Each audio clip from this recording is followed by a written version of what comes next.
네, 오늘은 마가복음 1장 40절에서 45절 말씀을 중심으로 영혼의 문둥병이라는 제목으로 함께 하나님의 말씀을 나누도록 하겠습니다. 현대의학의 발달로 많은 질병들이 정복되었다고 하지만 여전히 치료하기 까다로운 병이 있다면 그것은 바로 암일 것입니다. 요즘 우리나라 사람 중에는요, 3명 중에 1명이 암에 걸리고 또 3명 중에 1명이 암으로 세상을 마감한다고 합니다. 2024년 기준으로 암 치료와 관련된 직간접적인 비용이라고 하죠. 수술비라든지 간병비라든지 이런 모든 비용을 다 합치면 우리나라 전체 국민이 이 암으로 인해 지출한 돈이 무려 20조 원이라고 합니다. 실로 엄청난 수치죠. 이제 암이라는 것은요, 개인의 병이 아니라 사회 전체 문제가 되어버린 것입니다. 이제 여러분들의 가족들 중에도 분명히 암으로 고통받으신 분들이 있기 때문에 암은 정말 우리에게 무서운 질병이 아닐 수가 없습니다. 현대인들은 말 그대로 암이라는 파멸을 향해 달려가고 있다고 해도 아마 과언이 아닐 것입니다. 자, 그런데 여러분, 암보다 더 무서운 질병이 있다는 걸 아십니까? 그게 무엇일까요? 성경은 그것을 영혼의 질병이라고 말합니다. 영혼의 병은요, 육체의 질병보다 훨씬 무섭더라는 것이죠. 왜냐하면 암은 우리의 육체, 즉 이 땅의 삶만 망가뜨릴 수 있지만 영혼의 병은요, 우리 삶 전체를 황폐하게 만들고 영원한 세계에서도 죽음과 파멸로 우리를 이끌기 때문인 것입니다. 자, 그렇다면 이 무서운 영혼의 병은요, 과연 어떻게 치료할 수 있을까요? 암은 수술 받으면 되잖아요. 오늘 본문은 예수님께서 문둥병자, 다시 말해 나병 환자를 고치신 사건을 다루고 있습니다. 요즘에는 여러분 나병 환자를 고칠 수 있다는 거 아세요? 그래서 우리가 나병에 대해서 크게 두려워하진 않지만 예수님 당시에는 이 병이 지금의 암이나 에이즈처럼 무서운, 치료할 수 없는 아주 절망적인 병이었습니다. 자, 그리고 당시 사람들은요, 이 병을 뭐와 연결지어서 생각했어요? 죄와 연결지어서 생각을 했다는 것이죠. 걸린 사람은 가족과 공동체에서 쫓겨나게 되어서 외롭게 살아가야만 했습니다. 말이 살아가는 것이지 홀로 고독하게 죽어가는 것이었어요. 그리고 성경은 이 문둥병에 대해서 아주 특별하게 다루고 있습니다. 성경 전체를 보면요, 문둥병이 고쳐졌다는 이야기가 단 3번 나오는데 그 3번 모두 하나님의 말씀에 순종했을 때 이 병이 치유되는 것을 볼 수가 있습니다. 자, 예를 들면 출애굽기 3장 10절을 보면 하나님께서 모세를 부르세요. 그리고 말씀하십니다. 이제 내가 너를 바로에게 보내어 너에게 내 백성 이스라엘 자손을 애굽에서 인도하여 내게 하리라. 자, 그런데 하나님께서 모세에게 이렇게 말씀해 주셨는데 모세는 이 말을 믿어야 안 믿어요? 믿지 못하고 망설이는 거예요. 그때 하나님께서 모세에게 순종의 징표, 기적으로 보여주신 게 뭐였어요? 그게 나병이었습니다. 문둥병이었어요. 출애굽기 4장 6절 말씀, 여호와께서 또 이르시되 내 손을 품에 넣으라 하시매 그가 손을 품에 넣었다가 내보니 그의 손에 나병이 생겨 눈같이 된지라. 손을 품에 넣었다 빼니까 손이 하얗게 나병으로 변화된 것입니다. 자, 그런데 하나님께서 다시 말씀을 하세요. 출애굽기 4장 7절 말씀, 이르시되 내 손을 다시 품에 넣으라 하시매 그가 다시 손을 품에 넣었다가 내어보니 그 손이 본래의 살로 되돌아왔더라. 여러분, 한편의 마술 공연 같지 않으세요? 당시로서는 치유할 수 없는 병이 문둥병이었는데 그 병이 순식간에 생겼다가 순식간에 낫는 것이었어요. 이 얼마나 놀라운 일입니까?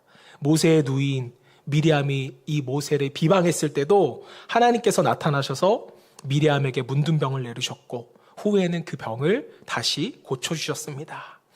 또 아람 왕의 군대 장관 나아만의 이야기 아시죠? 나아만 장군이 문둥병에 걸렸을 때 선지자 엘리사를 찾아가게 됩니다. 자, 그런데 엘리사는 직접 나아보지도 않고 이렇게만 말하는 거였어요. 열왕기하 5장 10절, 엘리사가 사자를 그에게 보내 이르되 너는 가서 요단강의 몸을 7번 씻으라. 내 살이 회복되어 깨끗하게 하리라 하는지라. 나아만이 이 말을 듣고 너무나도 화가 났어요. 내가 이런 대접을 받으려고 여기까지 왔나 하며 돌아가라는 찰나에 한 종이 나아만 장군에게 말을 하는 것입니다. 장군님, 선지자가 어려운 일을 시킨 것도 아니고 그저 7번 씻으라는 건데 한번 해보고 가시죠. 이게 뭐 그리 대단한 일입니까? 이 말에 나아만 장군의 마음이 움직였고 요단강으로 가서 몸을 씻기 시작합니다. 1번, 2번, 3번, 6번. 6번까지 씻었는데 아무 일도 일어나지 않는 거예요. 그런데 7번째, 하나님의 말씀에 순종했을 때 놀라운 일이 일어나게 됩니다. 어떻게 됐어요? 나아만 장군의 나병이, 문둥병이 깨끗하게 치유되더니 어린아이처럼 살결이 부드럽고 새롭게 되었다고 성경은 우리에게 증거하더라는 것입니다. 이처럼 구약 성경은요, 이 문둥병에 대해서만 유독 자세하게 다루고 있다는 것입니다. 또 다른 병동과는 다르게 이 문둥병에 대해서는 규례까지, 특별한 규례까지 있을 정도입니다. 그만큼 이 문둥병이라는 것은 단순한 질병이 아니라 뭐예요? 죄와 하나님의 심판을 상징하는 그러한 병이었다는 것입니다. 자, 그렇다면 성경에서 말하는 문둥병의 증상은 뭐였을까요? 처음에는 이 눈꺼풀이나 손에 작은 반점이 생기기 시작한다고 합니다. 그러다가 그 반점이 점점 온몸으로 퍼지기 시작하는 거예요. 나중에는 머리카락도 새하얗게 변하고요. 온몸에 종귀와 부스럼이 생기고 심하면 관절, 뼈, 골수, 심지어는 장기까지 썩어가는 아주 무서운 병이었습니다. 자, 우리가 사과를 보면 노랗게 썩기 시작하는 한 점이 그냥 냅두면 어떻게 돼요? 사과 전체에 퍼지게 되잖아요. 마찬가지였어요. 문둥병도 사람의 몸을 조금씩, 그러나 완전히 갉아먹는 그런 저주의 병이었습니다. 자, 그리고 이 문둥병의 치명적인 증상이 뭐냐면요, 감각을 잃어버린다는 거예요. 청각도, 시각도, 후각도, 미각도 점점점 사라지고 결국에는 고통도 느끼지 못하는 그런 상태가 돼버리는 거예요. 그러다가 몸이 썩어가면 뭐가 날까요? 심한 악취가 나기도 하고 마치 시체가 걸어다니는 그런 상태가 돼버린다는 것입니다. 참으로 저주 맞는 병, 사람들에게 외면하여 버림당하는 그런 병이었어요. 성경학자 윌리엄 바클레이는요, 당시 문둥병에 걸린 사람들의 평균 수명은 약 9년 정도가 됐다고 합니다. 그러니까 암은 뭐 2, 3년 만에 죽을 수도 있는데 문둥병이 걸리면 거의 한 10년 가까이는 살았다는 거예요. 그리고 이 문둥병은 세균성 감염병, 즉 전염병이었기 때문에 가족과 사회로부터 완전히 격리되어 살아가는 그러한 병이었다는 겁니다. 자, 그리고 그들은요, 누구라도 자신에게 가까이 오면 입을 막고서 이렇게 말해야만 했어요. 나는 부정합니다. 가까이 오지 마세요. 나는 부정합니다. 만약 그 경고 없이 일반인이 다가오게 되면 어떻게 되었을까요? 문둥병에 걸리지 않은 사람이 돌을 들어 문둥병자를 쳐 죽여도 처벌받지 않았다는 거예요. 그만큼 이 병은 사람들에게 공포와 거부감을 주는 그런 병이었다는 것입니다. 여러분 한번 생각해 보세요. 사람들이 지나갈 때마다 나는 부정합니다 라고 말한다면 그 삶이 얼마나 비참하겠어요. 빨리 죽었으면 좋겠다라는 생각도 했을지도 모르겠습니다. 하지만 그렇게 쉽게 죽는 병이 아니었다고요. 10년은 살아야 했습니다. 결국 그들은 오랜 세월 동안 몸과 마음, 영혼이 모두 저주받은 상태로 살아가야 했던 것입니다. 정말 죽고 싶었지만 또 율법 때문에 유대인이라 죽지는 못했을 거예요. 게다가 이들은 단지 병든 자로 끝나는 것이 아니라 하나님의 법에 의해 부정한 자로 낙인이 찍혀야만 했습니다. 사람들은 그들을 보면서 이렇게 생각했어요. 저 사람은 하나님께 벌을 받은 사람이야. 오죽했으면 하나님께서 저주하셨을까. 여러분, 사람들이 자신이 이렇게 정죄하면요, 그 개인은요, 심각한 죄책감에 시달릴 수밖에 없어요. 하나님이 나를 치셨구나. 하나님이 나를 버리셨구나.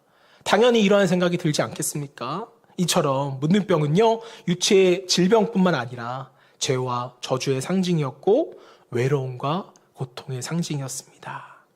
단 1%의 희망도 없이 하루하루를 살아가는 것이 아니라 죽어가는 삶인 거예요. 그런데 오늘 본문에서 이렇게 삶의 희망이나 전혀 없는 문둥병자가 예수님을 찾아온 것입니다. 자, 그런데 여러분, 이게 결코 쉬운 일이 아니었다는 것을 저와 여러분이 이해하셔야 됩니다. 이미 예수님은 많은 사람들에게 둘러싸여 있었어요. 심지어 제자만 해도 몇 명이었어요? 12명이었잖아요. 그리고 문둥병자가 예수님과 군중들에게 가까이 가는 것만으로도 위험한 상황이었기 때문에 혹시라도 그가 문둥병자라는 사실이 드러나게 되면 예수님께 다가가지도 못한 채 사람들에게 맞아 죽었을 것입니다. 다시 말하면 문둥병자 자신은요, 목숨을 걸고 예수님께 나아간 거예요. 혹시 어떤 분들은 이렇게 생각할지도 모르겠습니다. 어차피 죽을 운명인데 한번 다가가지 뭐. 하지만 여러분, 그거 아세요? 오히려 병든 사람일수록 삶에 대한 집착이 더 크더라는 거죠. 사람의 마음에는 살고자 하는 강한 본능이 자리 잡고 있기 때문입니다. 저는 이것은 하나님이 우리에게 주신 본능이라고 생각해요. 그래야 구원을 갈망하죠. 자, 이 문둥병자도 마찬가지였습니다. 그가 얼마나 살고 싶었겠어요. 생명에 대한 강한 소망이 있었기 때문에 돌에 맞아 죽을 수 있는 그런 상황일지라도 예수님께 다가가는 것입니다. 그리고 예수님 앞에 엎드려서 이렇게 외치는 거예요. 주님, 당신이 원하시면 저를 깨끗게 하실 수 있습니다. 여러분, 이 고백 정말 놀라운 고백 아니겠습니까? 누구도 고칠 수 없는 문둥병, 당시에는 치료가 불가능한 병이었는데 또 죽음의 병이었어요. 하나님의 저주로 여겨지는 그러한 병이었습니다. 자, 그런데도 불구하고 그는 주님께 나아가서 외치는 거예요. 예수님, 당신이 원하기만 하시면 나를 고칠 수 있습니다. 나는 그것을 믿습니다. 저를 고쳐주세요. 이 믿음은 단순한 희망이 아니라 오랫동안 그가 예수님을 지켜보며 마음속에 쌓아온 확신과 믿음에서 비롯된 고백의 외침이었다는 겁니다. 이 문둥병자는 아마 성경도 많이 알고 있었을 거예요. 메시아에 대한 그 예언도 알고 있었을 겁니다. 자, 그러다 어느 순간 그가 깨달아진 거예요. 예수님을 지켜보며 오랜 시간 연구했더니 이해하게 된 겁니다. 아, 이분이 바로 하나님께서 보내시겠다고 약속하신 그 메시아구나. 그 깨달음이 그를 움직였고 결국 죽음을 각오하고 예수님께 나아가 그가 외치게 만들었다는 겁니다. 저는 여러분, 문둥병자가 천천히 다가가서 예수님께 외쳤다고 생각하지 않아요. 천천히 다가갈수록 뭐 할 확률이 높은 거예요? 맞아 죽을 확률이 높아지는 거잖아요. 오히려 사람들이 그를 향해 돌을 들고 경계하고 있었던 그 가운데 그는 단숨에 예수님께 뛰쳐들어가 무릎을 꿇고 외쳤을 것입니다. 이래야 돌에 맞는 것을 방지하고 예수님께 나아갈 수 있었을 거예요. 자, 그렇다면 여러분, 왜 마가는 이 사건, 다른 병 고침보다 왜 이 문둥병에 대한 사건을 훨씬 더 자세하게 기록하고 있는 것일까요?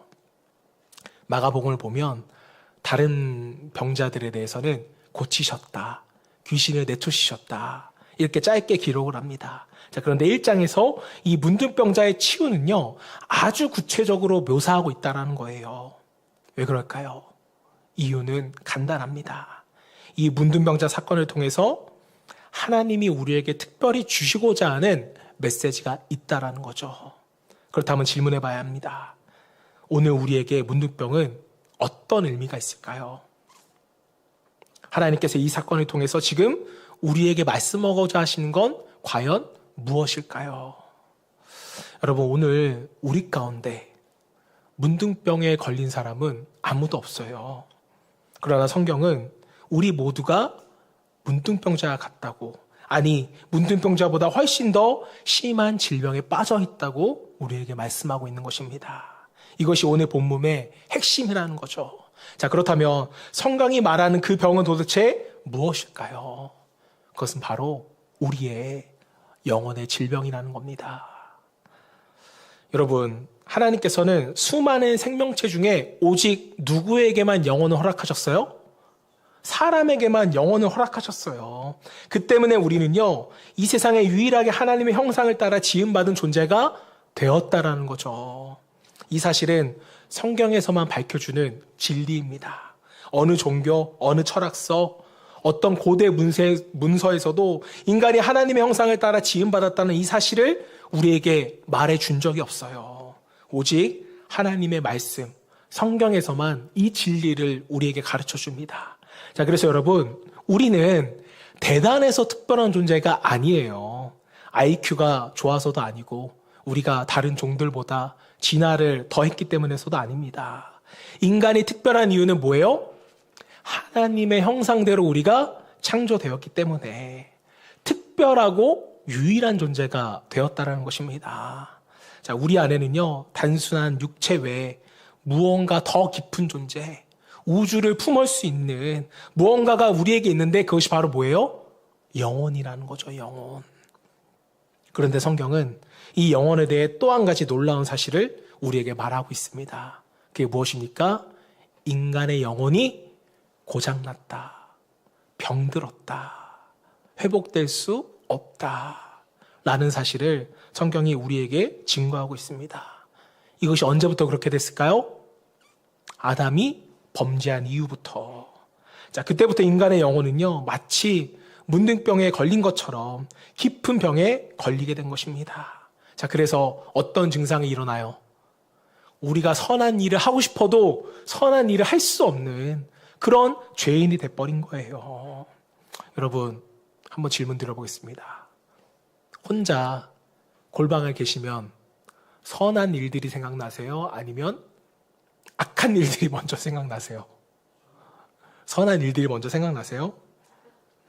솔직히 말하면 악한 일들이 더 생각이 많이 나요. 사람을 보면 칭찬하고 싶어지세요? 험담하고 싶어지세요? 거짓말은 좀 하지 마세요. 왜 가만히 있으면 선한 일보다 죄가 더 자주 떠오를까요?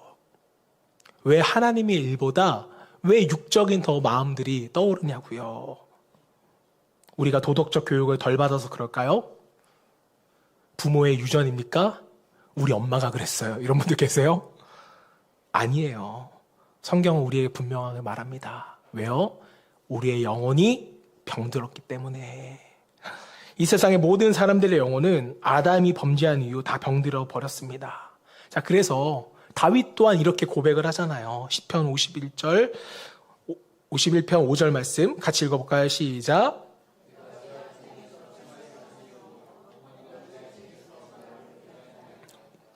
여러분, 이게 무슨 말이에요? 죄를 짓고 나서 보니까 이미 내 안에 죄가 있더라는 겁니다.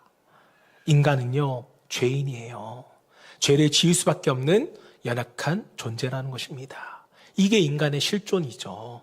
이사야서 1장 4절 6절 말씀도 함께 보겠습니다. 시작. 슬프다 범죄한 나라요 허물진 백성이요 행악의 종자요 행위가 부패한 자식이로다. 그들이 여호와를 버리며 이스라엘을 거룩하신 이를 만홀히 여겨 멀리하고 물러갔도다. 너희가 어찌하여 매를 더 맞으려고 패역을 거듭하느냐.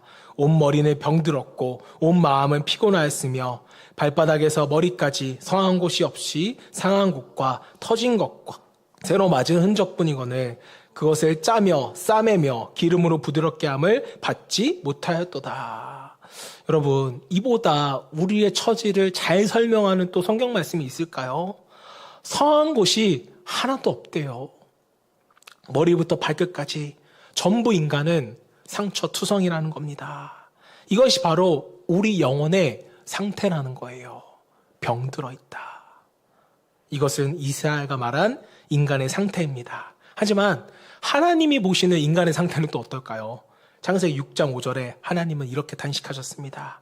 여호와께서 사람의 죄악이 세상에 가득함과 그의 마음으로 생각하는 모든 계획이 항상 악할 뿐임을 보시고. 인간의 생각이 선하대요, 악하대요? 인간의 모든 계획이 다 악하대요. 이게 바로 저와 여러분의 모습이라는 것입니다. 한 분만 빼고요. 여러분, 하나님께서는 마가로 하여금 문둥병자의 이야기를 자세하게 기록하신 이유가 바로 여기에 있다는 거죠. 왜냐하면 이 사건은 단순한 병고침의 이야기가 아니라 우리의 모두의 영혼이 얼마나 심각하게 병들어 있는가, 오염되어 있는가, 그 상태를 우리에게 보여주시기 위함이었어요. 자, 하나님은 우리에게 이렇게 말씀하시는 겁니다. 너의 질병을 좀 알아라. 영혼의 상태를 알아라. 너희가 바로 영적인 문둥병자다. 사랑하는 여러분, 건강하세요? 육적으로 건강하다면 너무나도 감사하지만 우리 모두는 영적으로 병들어 있는 존재입니다. 물론 우리가 예수님을 만나고 우리의 영혼이 치유되었을 겁니다. 하지만 다시 병들어가고 있지 않은지 우리는 날마다 영혼의 질병에 대해서 점검해 봐야 할 것입니다. 자, 왜냐하면 영혼의 질병의 문제는요, 영원한 생명과 영원한 죽음의 문제이기 때문이에요. 그렇다면 우리는 어떻게 영혼의 질병을 치료할 수 있을까요? 오늘 본문을 문둥병자 이야기를 통하여서 두 가지를 우리에게 말씀하고 있습니다. 자, 첫 번째로 우리가 영혼의 질병을 치료하기 위해서는 나 자신의 상태를 저와 여러분 모두가 정확하게 아셔야 됩니다. 자, 본문에 나오는 문둥병자는 어떻게 나음을 입었어요? 그는 먼저 자신의 상태를 정확하게 알고 있었습니다. 자기가 얼마나 심각한 상태인지, 어떤 병을 앓고 있는지, 그리고 어느 누구도 나의 병을 고칠 수 없지만 이분은 나의 병을 고칠 수 있을 것이다. 이것을 이 문둥병자는 정확히 파악하고 있었다는 거예요. 자, 그래서 어느 날 그는 메시아에 대한 소식을 듣고 성경을 읽으며 하나님이 메시아를 보내겠다는 그 약속을 알게 된 겁니다. 자, 그리고 마침내 예수님이 메시아임을 발견하고 목숨을 걸고 예수님께 나아가 그가 외친 거예요. 여러분, 이 신경정신과나 상담심리학에 쓰는 용어 중에 병식이라는 단어가 있습니다. 네, 친구 중에 병식이 있나요? 네. 병식이 뭐냐면 병든 사람이 자신의 병을 인식하는 것, 이게 병식이에요.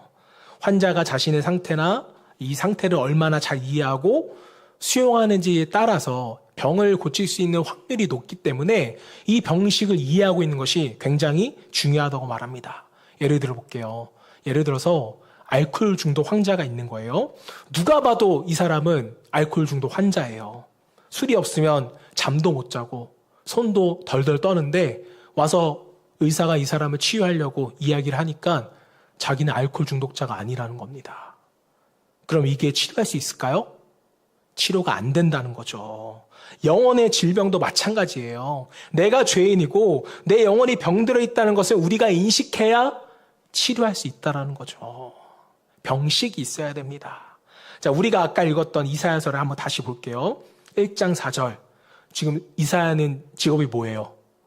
선지자예요. 하나님의 말씀을 대언하는 사람이 뭐라고 말합니까? 슬프다, 범죄한 나라요, 허물진 백성이요, 행악의 종자요, 행위가 부패한 자식이로다. 자, 이사야 선지자는 자신보다 이스라엘 백성들을 향한 책망이 더 크다라는 것을 저와 여러분 모두가 이 말씀을 통해 느낄 수가 있습니다. 자, 그런데 6장으로 넘어가 보시면 이사야 선지자가 이날도 여전히 부패한 이스라엘 백성들을 위하여서 기도하려고 성전에 기도하러 갔는데 그때 하나님을 대면하게 되는 거예요. 갑자기 하나님이 나타나셨고 하나님을 본 이사야가 이렇게 외칩니다. 6장 5절 말씀. 그때 내가 말하되 화로다 나여 망하게 되었도다. 나는 입술이 부정한 사람이요 나는 입술이 부정한 백성 중에 거주하면서 만군의 왕이 여호와이신 왕을 배웠음이로다 하였더라. 자, 이때까지 이사야는요 자기보다 누가 문제라고 생각했어요? 이스라엘 백성들이 문제라고 생각했던 거예요. 자, 그래서 그들을 위해서 기도하려고 성전에 그가 들어갔던 겁니다. 자, 그런데 하나님을 대면하는 순간 이스라엘 백성들이 아니라 누굴 보게 된 거예요? 나 자신을 보게 된 거예요. 나를 대면하게 된 겁니다. 그러면서 뭐라고 고백해요? 나는 입술이 부정한 사람입니다. 다시 말하면 즉 하나님, 내가 문둥병자였네요. 라고 고백하게 된 것입니다. 여러분, 이사야는 실제로 문둥병에 걸린 사람은 아니었어요. 자, 그러나 그는 자신의 영혼이 병들었고 내가 영적인 문둥병자라는 것을 깨닫게 되었던 것입니다. 하나님을 뵙는 그 순간, 그동안 한 번도 돌아보지 않았던 자기 내면을 그제서야 이사야가 보게 된 것이죠. 여러분, 그래서 여러분 말씀드릴게요. 남편이 문제가 아니에요. 아내가 문제가 아닙니다. 자녀가 문제가 아니라는 거예요. 문제는 누구예요? 나라는 거죠. 따라해 보세요. 내가 문제입니다. 아이의 문제. 네. 이사야는 화로다. 나여 망하게 되었도다. 이렇게 고백하며 그 자리에서 통곡하며 우는 거예요. 그때 하나님께 제단 가운데 천사를 보내셔서 그의 입술에 숯불을 대시며 정결하게 해주십니다. 또 이것 때문에 숯불을 여러분의 입에 대는 그런 일이 없기를 소망합니다. 바로 그날 이사야는 영혼의 질병이 치유가 되는 것입니다. 누구를 대면했기 때문에? 하나님을 대면했기 때문에. 그리고 그는 그때부터 완전히 달라지는 거예요. 그전에도 이사야는 여러분 구원받은 사람이었어요. 직업이 선지자라고요. 자, 그러나 구원받고 나서도 여전히 영혼의 병을 이사야 또한 안고 살아갔던 것입니다. 그래서 나보다는 남을 정죄하고 비판하며 살았던 거예요. 오늘 우리도 마찬가지입니다. 하나님의 눈으로 자기 자신을 여러분들이 바로 볼 수 있어야 되는 거예요. 여러분, 신앙생활을 하시는 분들 중에 비판적 사고를 가지신 분들이 덜어 있습니다. 근데 비판이 꼭 나쁜 것은 아니에요. 건전한 비판은요, 공동체를 발전시킬 수 있는 계기가 분명하게 되죠. 자, 하지만 분명한 것은 자기 자신을 알지 못하고 남을 비판하는 것은요, 여러분, 저는 건전한 비판이 나올 수 없다고 생각합니다. 성경에 나오는 모든 인물들이 그것을 증거해요. 남을 비판하기 전에 자기 자신이 어떤 존재인지를 알아야 하는 것입니다. 내가 바로 문둥병자입니다. 자기의 상태를 정확하게 아는 것. 이것이 여러분, 저는 나의 회복의 첫걸음이고 공동체의 회복을 위한 첫걸음이라고 믿습니다. 저 여러분 모두가 하나님과의 대면을 통하여서 나 자신을 알고 또한 영적인 질병을 인식하여서 치료와 회복의 첫걸음을 시작할 수 있기를 주님의 이름으로 축복합니다. 자, 한 발 더 나아가서 우리는 어떻게 영혼의 질병을 치료할 수 있을까? 자, 두 번째는요, 예수님을 신뢰함으로써 우리의 영혼의 질병을 치료할 수가 있는 것입니다.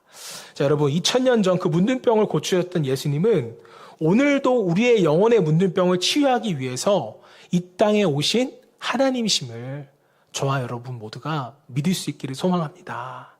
자, 그분이 십자가에서 죽으신 이유, 그것은 바로 우리의 영혼을 보혈로 씻기시고 치유하기 위함이었습니다. 자, 이것에 대한 믿음과 신뢰가 없다면요, 저와 여러분의 영혼은 절대로 치유될 수가 없어요. 왜요? 이 아무도 못 고치는 질병은 누구만 고칠 수 있기 때문에 예수 그리스도만이, 그분의 보혈로만이 우리를 치유할 수 있기 때문입니다. 자, 때문에 우리가 먼저 자신의 상태를 제대로 알고 예수님이 어떤 분이신지를 우리가 믿었다면 우리는 예수님께 나아가 무릎 꿇고 간구해야죠. 누구처럼요? 문둥병자처럼 목숨을 걸고 예수님께 나아가야 한다는 것입니다. 사실 자신의 상태를 정확하게 알게 되면 여러분, 말이 길어질 필요가 없어요. 그저 우리는 이렇게 기도하면 됩니다. 주님, 저를 좀 고쳐주세요. 제 마음에 정말 선한 것이 하나도 없습니다. 신앙생활을 오래 했지만 아직도 세상적인 생각과 가치관이 하나님 저를 덮고 있네요. 주님, 저를 좀 변화시켜 주세요. 저는 영적인 문둥병자입니다. 이렇게 문둥병자가 외쳤을 때 주님은 어떻게 반응하셨을까요? 41절 함께 봉독합니다. 시작. 예수께서 불쌍히 여기사 손을 내밀어 그에게 대시며 이르시되 내가 원하노니 깨끗함을 받으라 하시니. 여러분, 우리 주님은요, 우리를 불쌍히 여기는 분이세요. 우리의 영혼의 질병을 반드시 치유하기를 원하시는 분입니다.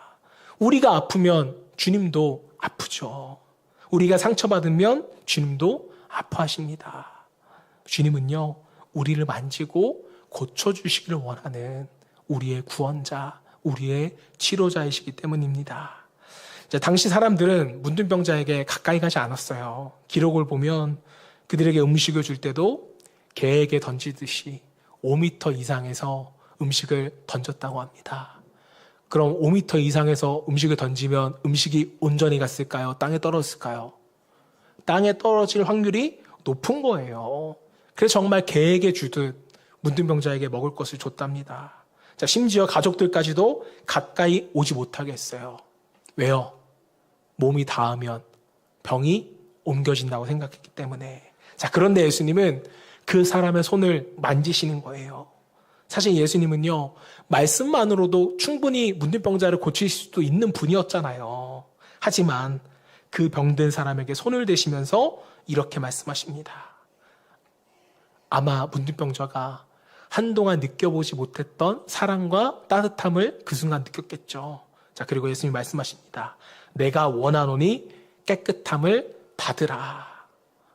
여기서의 깨끗함은 문둥병자의 치료뿐만 아니라, 육신의 치료뿐만 아니라 그의 영혼까지 치료되고 그의 죄까지도 사함받았다는 것을 의미하는 것입니다.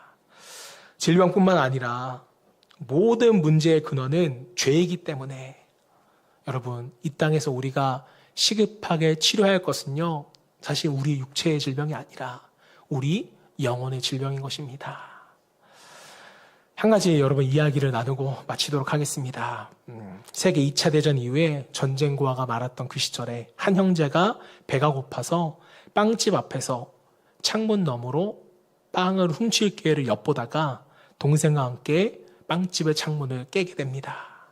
주인은 깜짝 놀라서 가게 밖으로 뛰쳐나와 화가 난 얼굴로 주변을 둘러보며 동생에게 내가 유리창을 깼구나. 이 도둑놈 손해배상을 받아야겠어. 라고 소리를 쳤습니다. 빵집 주인을 잘못 만났던 것 같아요. 우리 개현 지사님이나 우리 진전 지사님을 만났다면 그냥 줬을 텐데 이 도둑놈 하면서 소리를 친 거죠. 이렇게 소리를 치자 한쪽 구석에서 웅크리고 있던 형이 조용히 일어나서 빵집 사장님에게 말합니다. 죄송합니다. 너무 배가 고파서 저희가 빵을 훔치려다가 실수로 창문을 깼습니다. 창문을 깰 의도나 마음은 없었어요. 그리고 빵을 훔치려 했던 저를 벌해주세요. 소녀는 울먹이며 고개를 숙였습니다. 그 모습을 본 가게 주인은요, 한참 동안 말이 없었습니다. 그러다가 소년을 향해서 이렇게 말했다고 해요. 애야, 내가 잘못한 건 맞지만 너가 그 잘못을 인정하고 나에게 왔기 때문에 나는 너를 용서할 수 있단다. 그리고 여기 이건 너와 동생을 위한 빵이야. 가져가렴. 그리고 다시는 훔치지 말아라. 소녀는 엉엉 울며 빵을 품고 집으로 돌아갔다고 합니다. 그래서 사랑하는 여러분, 이 소년이 용서받은 이유는 뭐예요? 그가 죄가 없기 때문입니까? 죄인이 아니었기 때문이에요? 아니에요. 자신의 죄를 인정하고 나아갔기 때문에 그 소년은 용서받을 수 있었고, 또 빵집 주인의 불쌍히 여김 때문에 그들은 빵을 얻어 돌아갈 수가 있었던 것입니다. 여러분, 병들었지만, 죄를 지었지만 자신의 상태를 인정했을 때, 메시아 되신 예수님께 나와 고백했을 때, 주님, 내가 병들었습니다. 나를 고쳐주시옵소서. 이렇게 우리가 고백한다면 주님은 우리를 용서해 주시고 우리를 불쌍히 여기시사 우리에게 가장 필요한 것, 육신의 질병뿐만 아니라 영혼의 질병 또한 치료해 주실 줄로 믿습니다. 오늘 우리도 우리 안의 죄와 병든 영혼을 인정하며 주님께 나아가시길 바랍니다. 주님은 우리를 외면치 않으세요. 오히려 손을 내미시며 말씀하십니다. 내가 원하노니 깨끗함을 받으라. 여러분, 오늘 이 문둥병자처럼 간절한 믿음을 가지고 정말 예수님께 나아가 보시길 바랍니다. 주님은 저와 여러분을 불쌍히 여기시고 아픈 곳에 손을 대시어 깨끗하게 고쳐주십니다. 저 여러분 모두가 상한 마음을 가진 채로 주님 앞에 나아가 주님 앞에 치유와 깨끗함을 경험함으로 말미암아 우리의 삶이 치유되고 회복될 수 있기를 주님의 이름으로 축원합니다.